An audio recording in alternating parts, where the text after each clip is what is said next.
This is a HeadGum podcast. Folks, it's time to get Quip. Me and Joe do it. It makes toothbrushing easy. Brushing your teeth, just like making love. The kind of thing you don't really know if you're doing it right till you start doing it right. And folks, Quip is brushing done right. It's the new electric toothbrush that packs just the right amount of vibrations into a slimmer design at a fraction of the cost of bulkier traditional electric brushes. It has guiding pulses that alert you when to switch sides, making brushing just the right amount of effortless. It's true, you really don't have to think about it. It lets you know when to move on to another quadrant of your mouth. Quip also comes with a mount that suctions right to your mirror and unsticks to use as a cover for hygienic travel anywhere, whether it's going in your gym bag or your carry-on. And because the thing that cleans your mouth should also be clean, Quip subscription plan or subquiption plan, surprised I didn't think of that, I'll have to let them know, refreshes your brush on a dentist-recommended schedule. They deliver new brush heads every 3 months for just $5, including free shipping worldwide. Quip's backed by a network of over 10,000 dental professionals, including dentists, hygienists, and dental students. Most toothbrushes don't get named one of Time Magazine's best inventions of the year, but Quip did. It's time to find out for yourself why. Quip starts at just $25, and if you go to getquip.com/CU right now, you'll get your first refill pack free with a Quip electric toothbrush. That's your first refill pack free at getquip.com/CU. GETQUIP.com/CU. Folks, it's going to be love at first brush.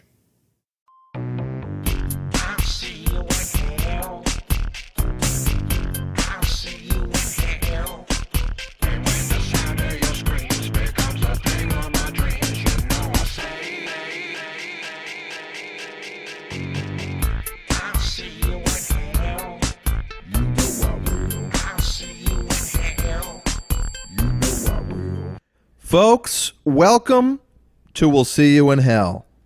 It's a show that delves into one horror, sci-fi, fantasy type movie or show each week. It's a spirited discussion that branches off in all kinds of different crazy, wild, wacky directions. Anyway, without further ado, I guess we'll get on with the show. And in doing so, on with the Joe. Yeah. That was a good one. Very, well, it started like one of those clown horns. Yeah. Like a fail, and then it went into like a vaudeville thing. Yeah. Yeah. That's very good. How are you, Walsh? I'm good. I was just talking with Joe here about our great new sponsor, Me Undies. They're sending me and Joe pairs of undies, which is exciting. But I had to say the word undies so many times during this ad, and it was rough, folks. And I also had to say the phrase, so soft and touchable. You don't want to hear me say that. It's fine. I get it. I don't want to hear me say it either. You don't want to hear it. No. You don't want to hear it. But I had to do it. Hold on a second. It's a great product, and I can't wait to get my balls into them. Never mind. I thought something was wrong. Nothing's wrong. That's good. All right. I thought something was wrong. Nothing's wrong. Everything's right. Today. It's Sunday. Glad to hear it. It's Sunday. We're in my apartment. Very hot in L.A. I like to get things popping conversation-wise with a little weather talk. But it's real hot. I mean, we have a special episode for you today. We are doing a commentary on a TV show, which is a first. And today's TV show is, of course, horror-related, and it's the Munsters Today, which was a reboot of the Munsters from 1989. It was a reboot of the original Munsters that was released in 1989. Yes. Okay, gotcha. Yes, excuse me. Yes. I've seen a bunch of episodes of the Munsters, but when I was very young, like I would say less than 10, and I don't really remember it, but I've never seen this new version of the Munsters, nor did I know it existed. I remember when I was a kid, I really liked it, and I saw that they released it on Hulu. Yeah. My assumption is because Seth Meyers is rebooting the Munsters again. You said it's in hipster Williamsburg, Brooklyn. Yeah, which I think I like Seth Meyers, but that sounds like a bad idea to me. But I don't know. They did all those jokes on the Broke Girls. It was a hipster. It was a Williamsburg. We get it. Well, also this never works. This is like when they did like the cavemen thing. Yeah, it's like it just doesn't work. And I guarantee you, it's going to be like a darker, sexier Munsters. Much like the sexy Godzilla that we discussed on this show. Yeah, like he's not going to look like Frankenstein. He's going to be Frankenstein. He's not going to be your father's Frankenstein. Yeah, the stitches are going to be hidden by his clothing and stuff. His name will be Frank, probably, for Frankie. Yeah, so, I don't know. I guess it'll be... I don't know. We'll see. But anyway, I think because of that announcement, they put the Munsters Today reruns on Hulu. Right. So I started rewatching them, and I'm deep in at this point. I'm well into season 2. Well, so then it doesn't look like we're about to watch the pilot. This is called Vampire Pie, or is that the name of the pilot? The pilot was never aired. Oh, okay. As far as I know, this is episode 1, season 1. Okay. So, folks, if you do want to get it, we got a bit of talking to do before we start it, but if you want to search it, it is called The Munsters Today, Season 1, Episode 1, Vampire Pie. You get it queued up if you want to watch along with us. Yeah, and it's on Hulu.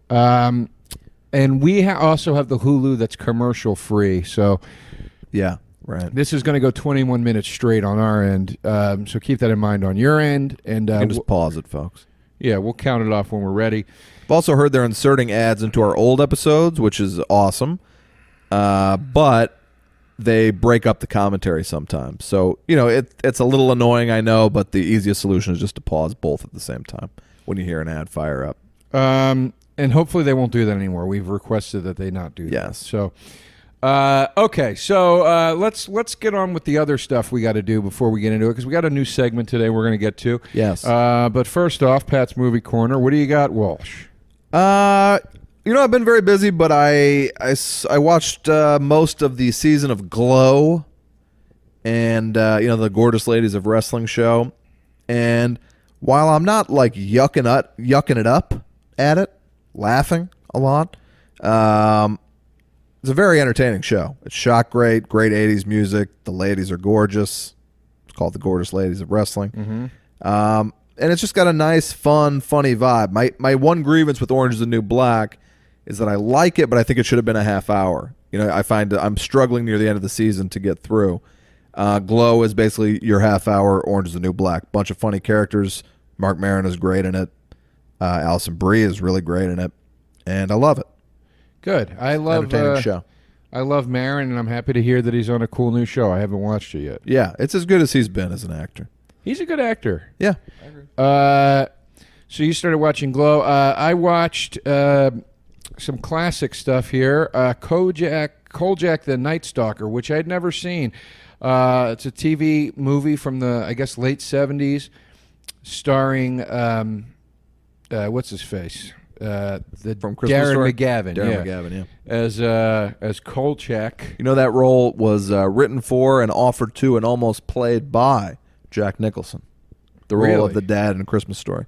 Oh, I think the old man. Kolchak. I could see both. Yeah, no, he was going to be the dad in Christmas Story, which would have been a much bigger movie, obviously, but maybe not as. But nobody cool could have done what McGavin did with that role. He was great. He is the guy. Nicholson also came very close to doing Bad Santa, which I can see. I don't know that he would have been better than Billy Bob. I could see it a little more than the Christmas Story. Yeah, and Bill Murray was very close to playing Bad Santa. Oh, that would have been interesting.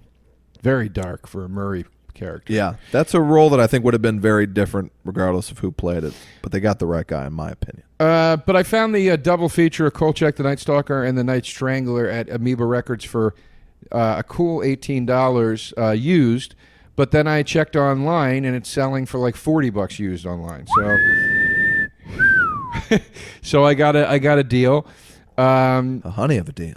Night Strangler is enjoyable but okay, but I thoroughly enjoyed Night Stalker. I thought it was cool. I really liked the interpretation of the vampire. the vampire, like, there's all these scenes, like, the blood banks keep getting robbed in addition to people showing up dead. Because he's just like, I got to just get a lot of blood. Right. That's how I live.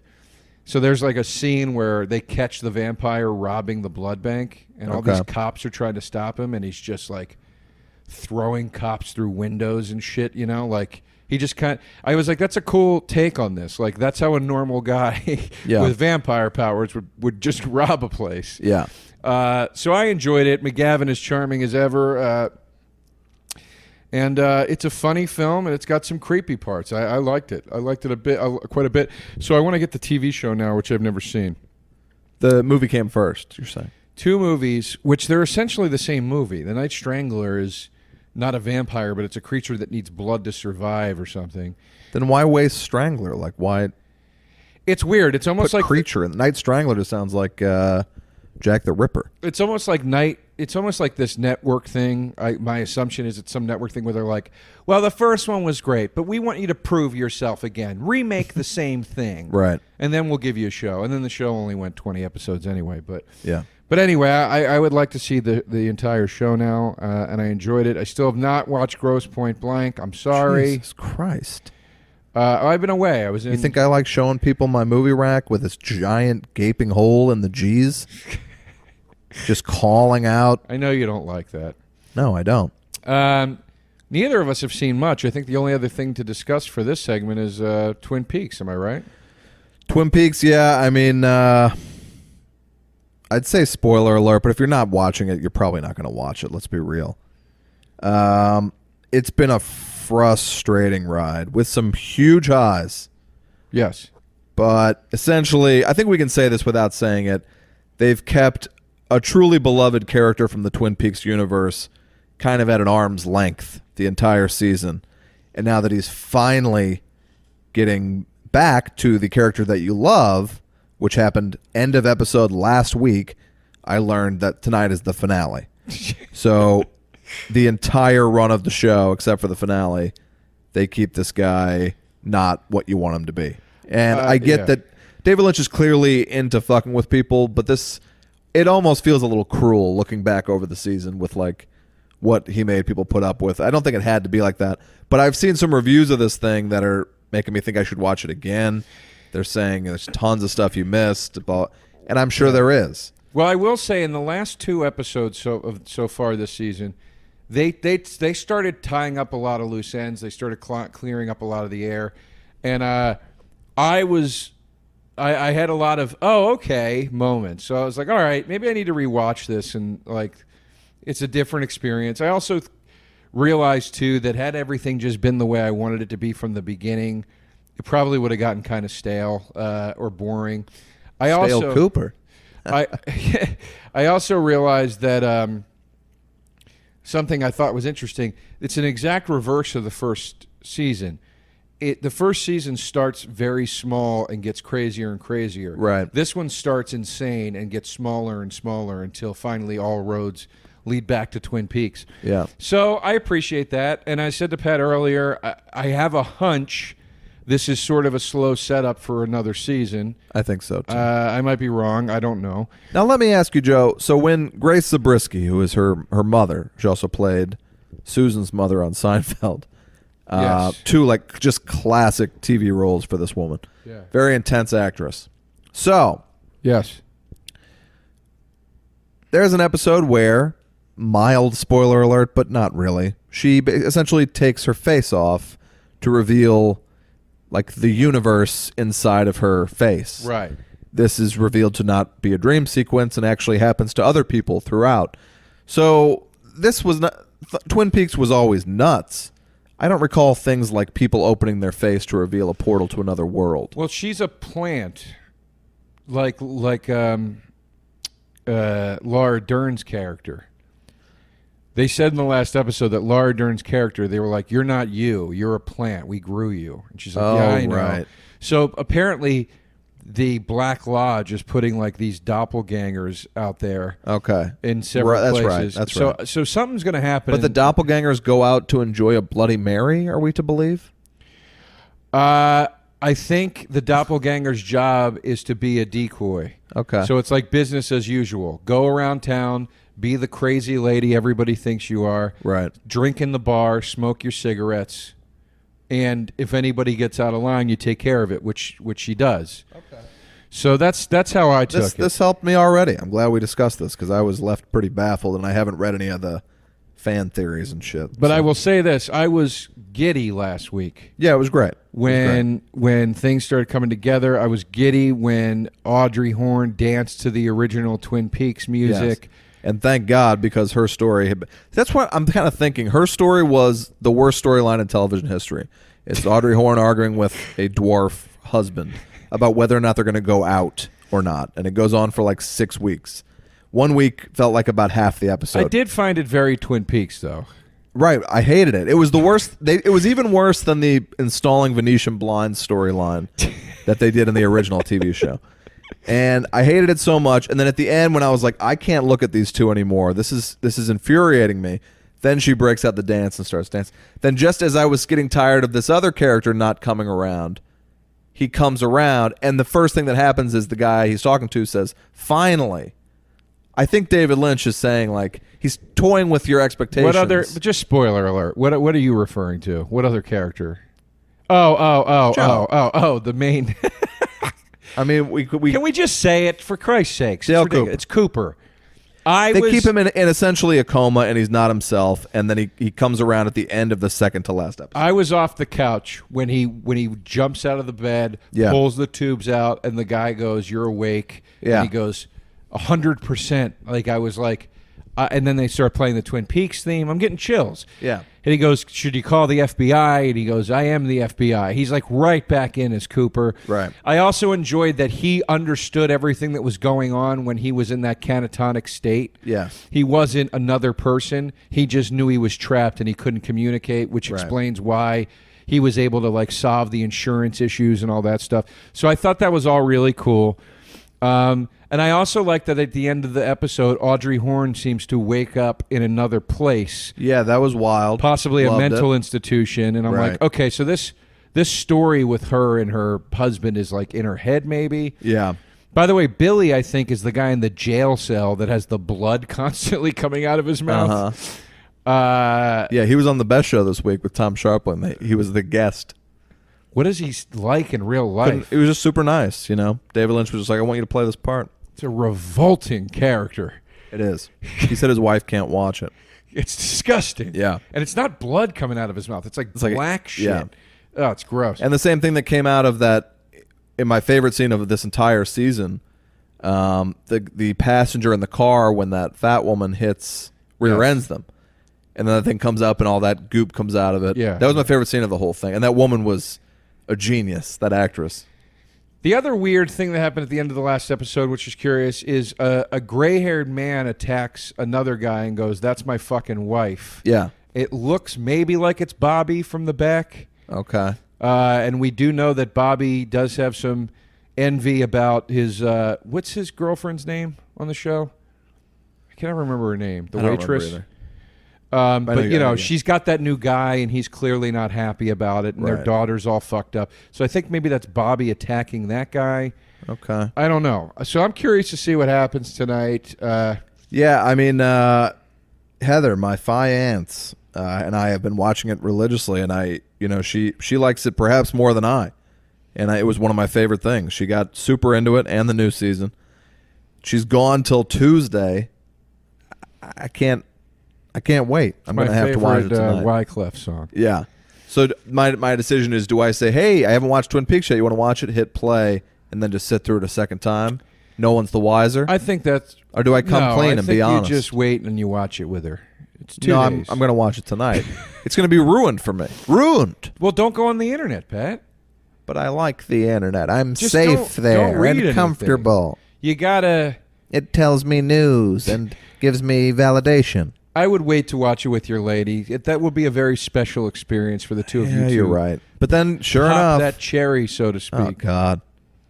But then, I check into my Gmail and there's a pop-up in the corner that says, "Can you believe Dale Cooper was really John Goodman or whatever the fuck?" And then it's ruined. That doesn't happen. That's not going to happen. It's if you get on the internet at all after a big thing, you're going to find out about it. You just have to avoid the. I'm not supposed to check my notifications. It's not going to hurt you to stay off Twitter for a day, and then you know. All right. Just don't fuck around. That's all. Why don't you stay off Twitter for a day? Let's see if you can do it, Joe. On to Joe's scary stuff. Is that cool? I'm ready. Third week in a row, we got a Creepshow item. Creepshow, the graphic novel adaptation of the original film, which was released in 1982 or 3. My dear friend James Pinkstone had a copy from when he was a kid that his dad had bought him. And he has been the envy of me for our entire friendship for having an original copy of the Creepshow graphic novel. But much to my joy, they have re-released it. I got it on Amazon. I think it was $13. Very, very nice job. Came in the mail today. Looks great. Looks exactly like the comic book in the movie that the kid's reading. And then it's, full adaptations of all the stories. So very, very cool. I suggest you get that if you're a lover of the film and comic books. All right. Thank you. Anything for this? Well, Joe, shall we discuss a brief, scary personal thing? It's not part of it, but we can, yeah. I never quite know what the theme is. But let me try to explain this. It's horror, fantasy, sci-fi related products. It's just not a movie. Not a movie or review. A show. I got it. No, but it can. But here's what it can be. You can say, I got the box set of the Millennium TV show, which I really love, and my Queens of the Stone Age one worked, sort of. But you do a review of the box set. You're not reviewing the show, saying here's what I like about the show. Here's what I don't. You're saying here's what they gave you in the box set. Here's the bonus features. They did a nice job. I got it. It's just like how many horror box sets do you think I'm going to buy? I got to put shit on hold for this week. I got 2 video games in the bank. I got to talk about. Listen, you don't have to have something for this. It's okay. Well, no, I was going to say. But go ahead. Maybe this is a 4th segment now where it'll be called Pets, Scary Personal Life. Issues. Yeah. No, yeah, it is a scary life. I have a lot more responsibility and pressure and so forth now running this show. Yes. And the worst part of this entire process has been, folks, Joe is not continuing with the show. Yes. I walked off the set. It was an ethical debate, artistic differences. It was. I'm not going to throw anyone under the bus. I know. It was about 10 billion% not me. I fought against it. You can't really fight these sorts of things. It was a network matter. They wanted to go a different way. That said, you will see Joe in the pilot of this show when it airs, and he gives an incredible performance. And he really does. I've said it from day one. And then you can go back and review. And then he's just gone. You can go back and review the tapes. But, I've said on the show many times Joe was great in it. He was really great in it. He's funny at first, and then he gives a great dramatic performance. And I'm not going to give you any more details than that. But he's great in it. If I was Joe, I'd submit him for an Emmy. I'm going to submit him for a guest star Emmy. All right, well, thank you, Patty. No promises, obviously. But he did a great job. I didn't even know that was a thing. They do a guest star Emmy. Betty White usually wins for the ladies. But, you'll see what a crime it was that Joe has been replaced. It was completely against my wishes, and no struggle between Joe and myself. I think he understood what it was. He had watched me be torn apart by this process in the past.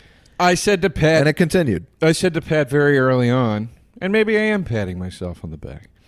I'm not. I said to Pat very early on, I was like, look, dude, if the day ever comes, because I knew how tough it was for him through all this stuff, and there's a real push and pull between network versus artistic versus the production company versus the studio. Real push and pull. So he was, having an emotional bumpy ride, obviously, which was understandable. And I just said, look, dude, if the day ever comes that they say, we don't want this guy in the picture anymore, just tell me. Don't carry any of it on yourself. I get it, dude. I know how this shit works. And that's exactly what happened. And as I said to Pat today, I was bummed for about 4 hours. I went to a bar with Vince Averill, we talk about quite frequently on this podcast. We had a few drinks. He gave me a shoulder to cry on for a minute. After a few drinks, I was like, you know what? I don't want to get drunk right now. That's not going to make this better. I came home. I was feeling sad. I took a nap on the couch. I woke up, and that was it. I was like, all right, up and at 'em. And the next day, I just got back to life, and I actually said this is going to happen sooner or later. I'm glad that I got to experience it, and I'm glad that I'm able to stomach it like this. So that's all very true, and I cannot thank enough the support that I got from Pat.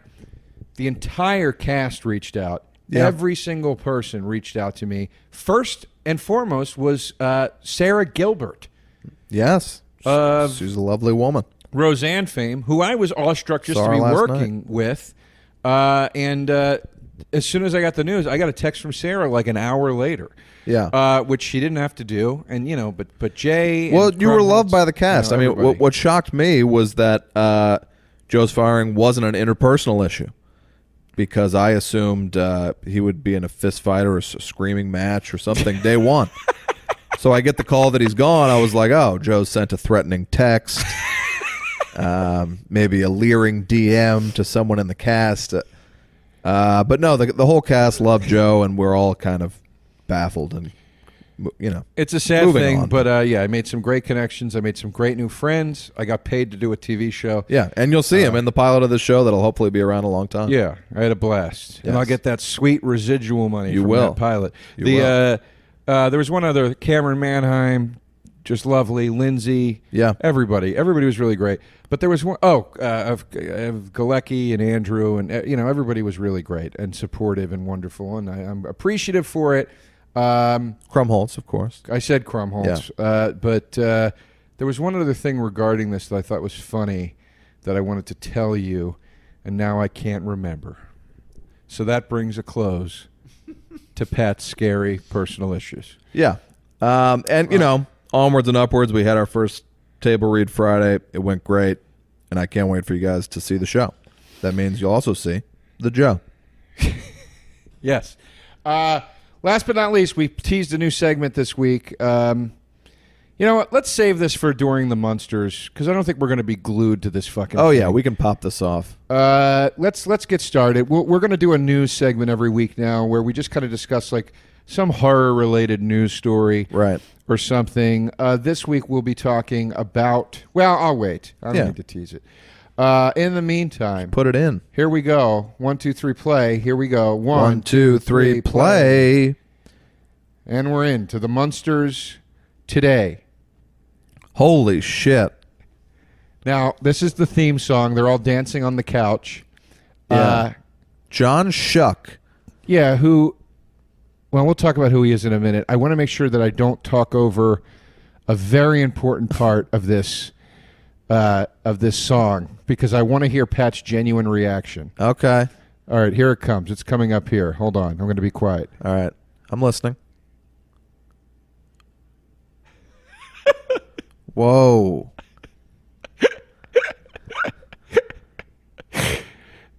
They're singing. This is like for a kid's puppet show. Yeah. Now, what you can't hear is they start singing. Patricia Fast-Palmer. She was the supervising producer on my pilot. Remember her? She was the kind of older lady who kind of ran the production. Yeah. I got to ask her about the Munsters today. Oh, man. Let's get into that. Get me back onto that set so I can ask some questions. For those of you that, because you can't hear what we're hearing, they start singing lyrics to the Munsters theme song. We're the Munsters. As they're all dancing.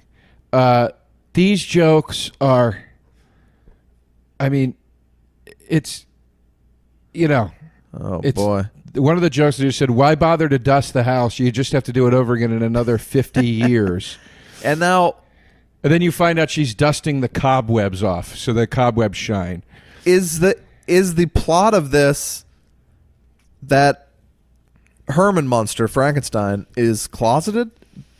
Closeted game hand? Is that the plot of the show? No. Because... This man is clearly gay. Well, it's funny you mention that, because this guy's on one of my favorite episodes of The Golden Girls, where he plays... Gay Frankenstein? Yeah, he plays a politician that they're all like supporting, who's like a really good guy, and then the newspaper breaks a story that says he fucked Blanche, and it's not true, but nobody believes Blanche that it's not true. Yeah. Because he publicly lies and says that it was her. Then she's like, this is skirting dangerously close each week, and each week it gets a little bit closer to just being a full-on Golden Girls episode by episode podcast. So We're called the Golden Guys. Yeah. With me and Joe, which probably exists. Let's be real. She says to him, she's like, why did you lie? And he's like, because it's the first time anybody thought I was like a bad guy and that was good for my votes or whatever. And then she's like, you better tell the public you're lying. And he agrees to. So then he goes to this press conference. He admits that he lied to fucking Blanche. And then he says, I have another secret.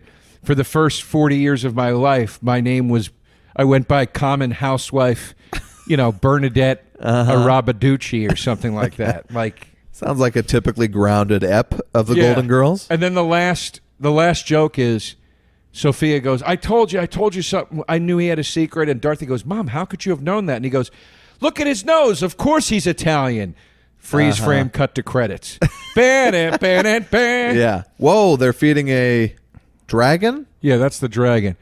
Now, the pilot episode, you want to talk about networks. I can't believe how fake this dragon looks, even for sitcom standards. This thing looks like a school play. It looks bad show. And the dialogue appears to be a school play, and the performances appear to be from a school play. The woman, Lily Munster, is being played by the actress that played Catwoman in the Batman Adam West movie, not the TV show. How could they not get Elvira for this part, Joe? Or did she pass on it? I don't think Elvira would fit in that top, if you know what I'm saying. Yeah. They could have gotten her a bigger top, Joe. She just said, oh, chicken fingers, and had actual, like, chicken toes. Well, could Elvira play the part? Well, like, play it like that, though? Or would she have to be like Elvira? Well, I think this would have been more successful if it was Married with Children with the Munsters. It went 3 seasons, 66 episodes. Holy shit. It's on Hulu, for Christ's sakes. It's in syndication. Yeah. Well, I guess it probably played for kids. I remember NBC doing like a starting at 6 p.m. sitcom block on Sundays. And they would have like Erie, Pennsylvania, which I loved. They had don't remember it. Life Goes On and all that shit. Sequest DSV. This actor who plays HPV. It was a sea I sailed one fateful summer, folks. No, I don't. The guy playing I might have HPV. It would be dormant in me, but it would reveal itself in symptoms with any sexual partners that I would have. Well, you'll know when your wife gets sick. Yeah. Oh my God. I'm kidding. Jesus. I'm kidding. Christ. I'm kidding. Can't you joke? Funny joke, Joe. Would you say that to her face? Yes. Let's call her up. She's a nurse. She would get it. Yeah, you're right. She'd get the joke. You're right.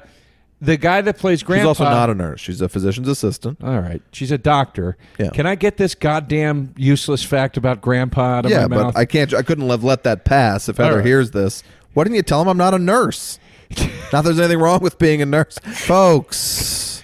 Now we're going to get hate mail. She's a physician's assistant. It's between a nurse and a doctor. It's closer to a doctor. Yeah, no, you see patients by yourself all day. I've been to physician's assistants. Yes. And quite frankly, I've been to assistant physicians. Okay. And that's a whole other thing. Uh-huh. I remember watching this now when I see the outside of this house. Well, that footage of the exteriors of the house, I believe, are just stock. They're footage they took from the 1980s TV movie of the Munsters. Yeah. That started the original cast. They just took that and repurposed it for this. Like, you can tell, like, it's old footage. Yeah. The clip they use has credits from the actual opening of the movie, of the Munsters movie. Yeah, starring Fred Gwynn, it said. This kid was on, I believe, Boy Meets World at some point. He was. The guy that plays Grandpa is actually like an old Hollywood actor. Like, he was on, like, I Googled him. He was on, like, Password or $10,000 Pyramid and shit like that. Okay. So he's actually, he's been around. This Lily lady, I find her very attractive. I agree. Even in the weird, like, vampire-esque costume she's wearing. I'd say especially because of the weird vampire-esque costume. Sure. The got that Bonnie Raitt thing going in her hair. I took her out for dinner. You want to talk about a bloodsucker? She had the steak. Folks.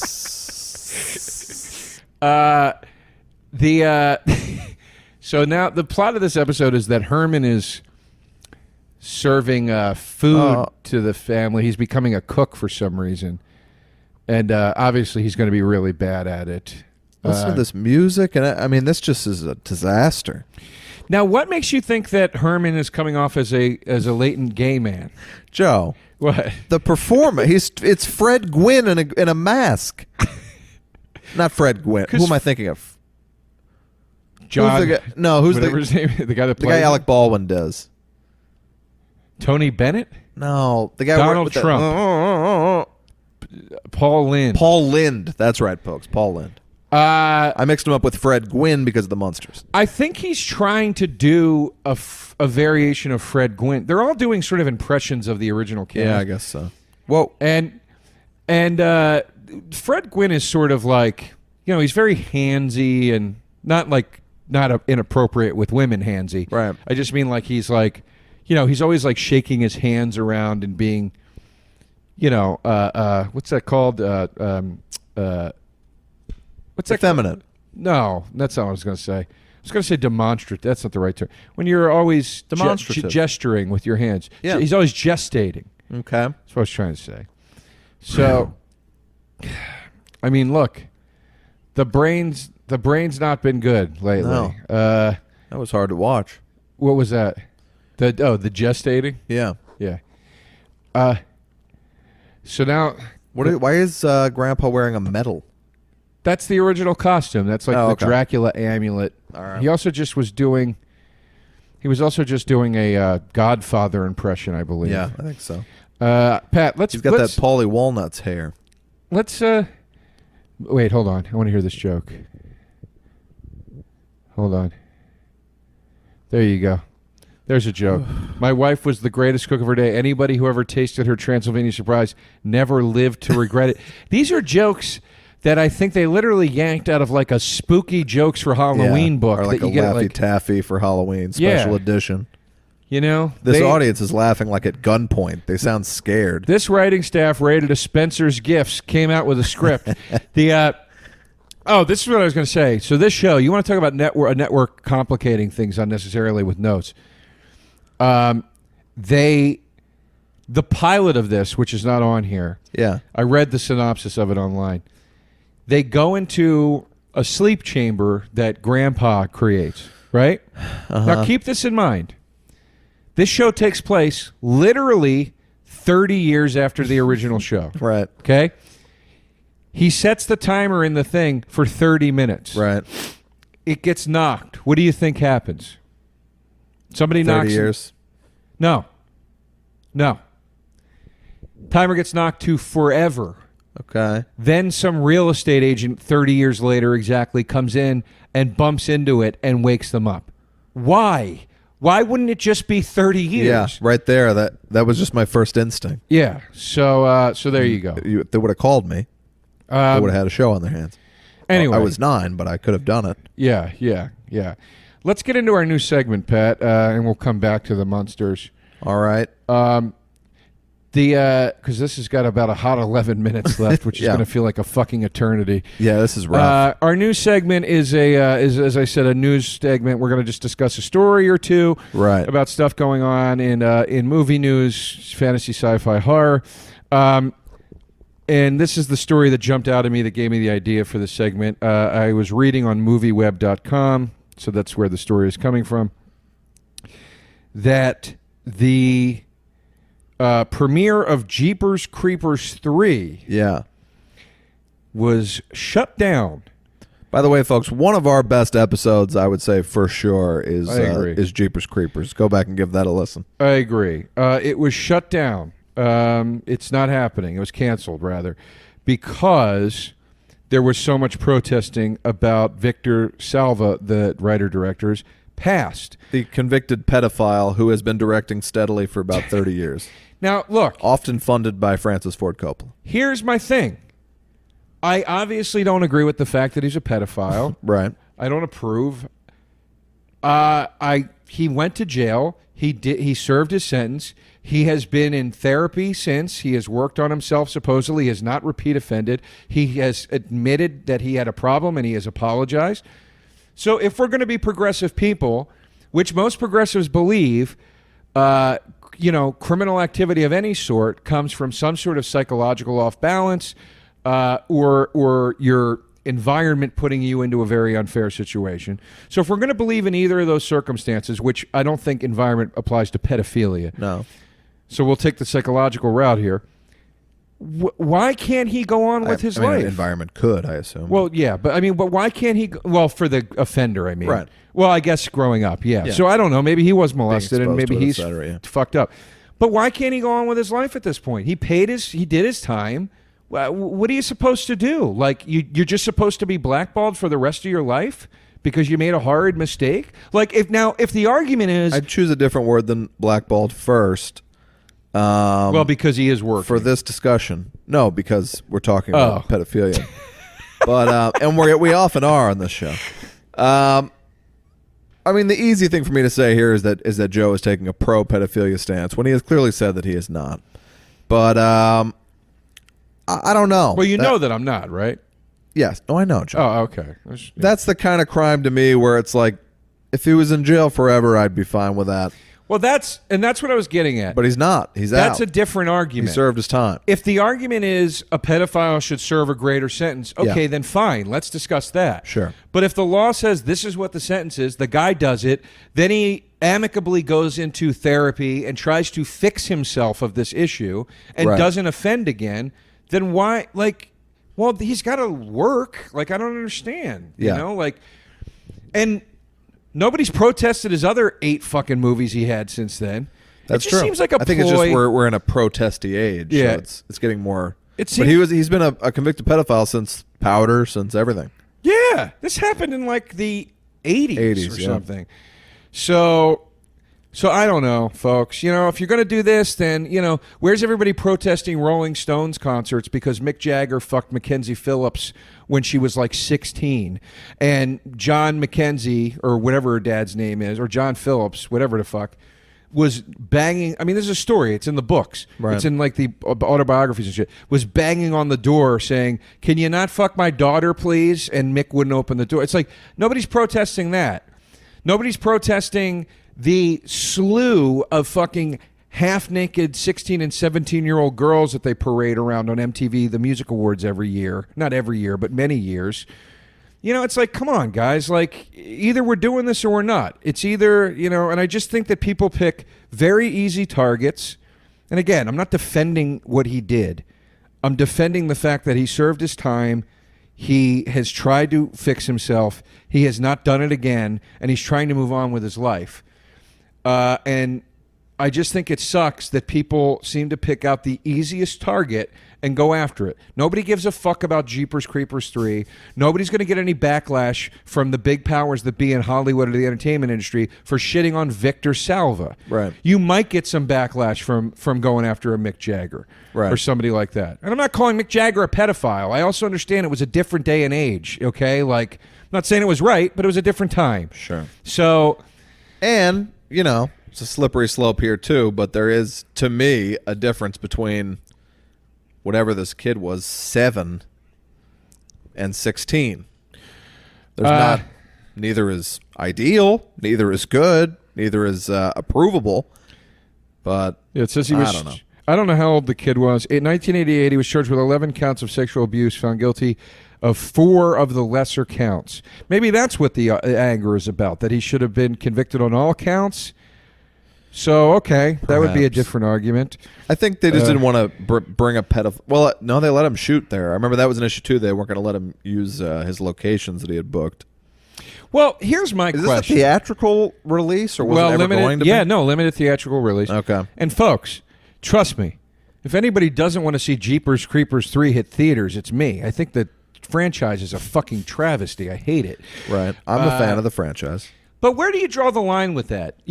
That's my bigger question. Where do you draw the line? Do you then boycott any actor that's ever been in a Victor Salva movie because they worked with a convicted pedophile?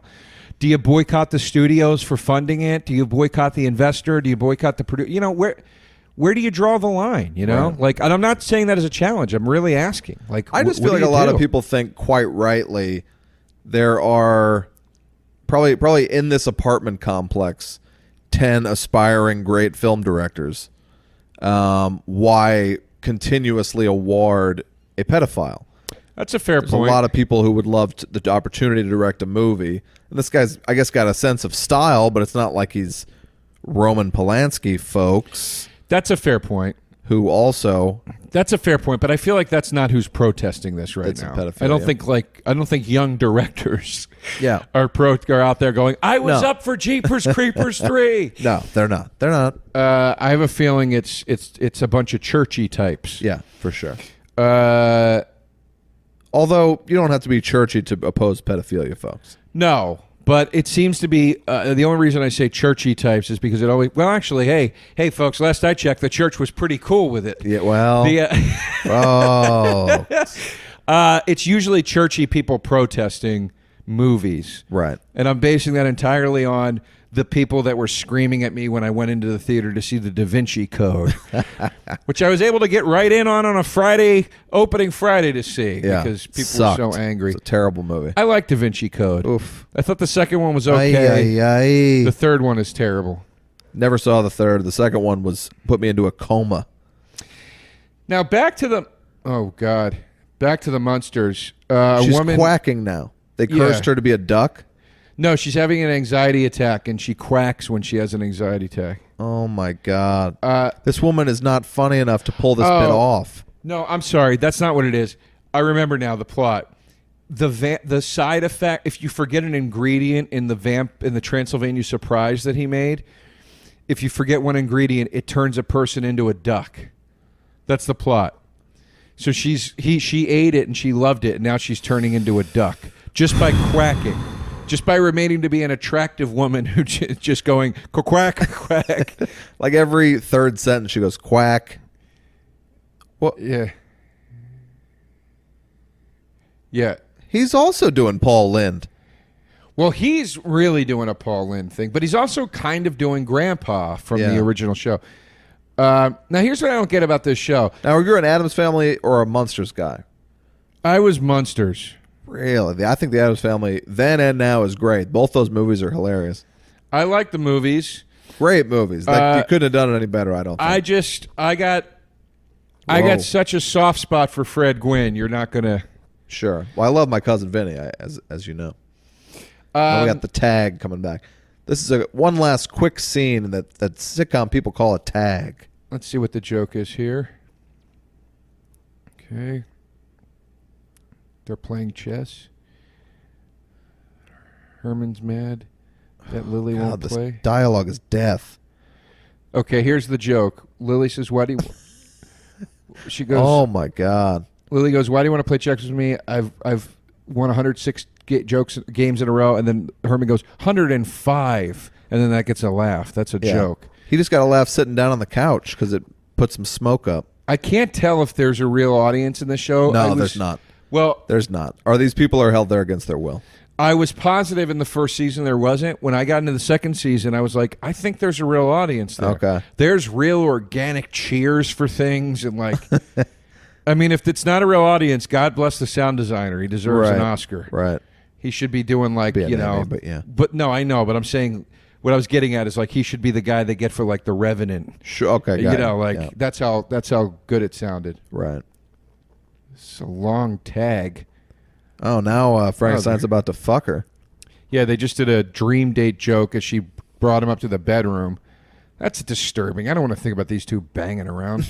Now here's what kind of hog you think Frankenstein's sporting? Big cock. I'd imagine it's pretty ample, but I think I'm just going off of Young Frankenstein, where the joke was that Frankenstein had a huge cock. I think everybody would just assume he's got a big fat cock. Yeah. Is it green? I would hope so. Now, I'm going to throw you for a loop here. I feel like another giant green guy has a very small cock, and I'm talking about Shrek. Now, why do you think it's small? I think Shrek does not strike me as a guy with a big dick, is all I can say. I think he looks like he's got a hog. All right. He's dating that hot princess. How else does he keep her around? Fiona just looks like him.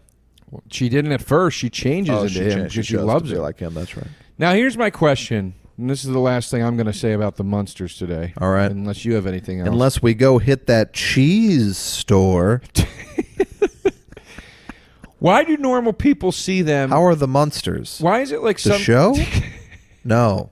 That beautiful block down there in the corner of the case. Well, this is how I would play it. You go into the cheese store, you go, how are the Munsters? And he goes, that cheese is quite tasty this year. And you go, cheese? And that's the cold open to my new Munsters reboot. Yeah. And then it goes to the Munsters. Somebody get it to Seth Meyers! The executives are like, why are we starting in a cheese store? Then that's actually a valid note. That's a valid note. You don't start a Munsters reboot in a cheese store. Not for a joke. No, that joke might be worthy of doing it. I think there's a lot of opportunity. That joke might be worthy of doing it. You could have Grandpa go, Herman, that cheese is greener than you are. Yeah. I think you got a lot of ways to go in a cheese store. Yeah. Here's my question. Why do some people see the Munsters, like in the show, like normal people see them, and freak out, and then other people see them and just like don't even notice that they look crazy? It's a problem with all of these shows that you get into a logic hole that you either take it or you don't. I think you're a guy who takes it.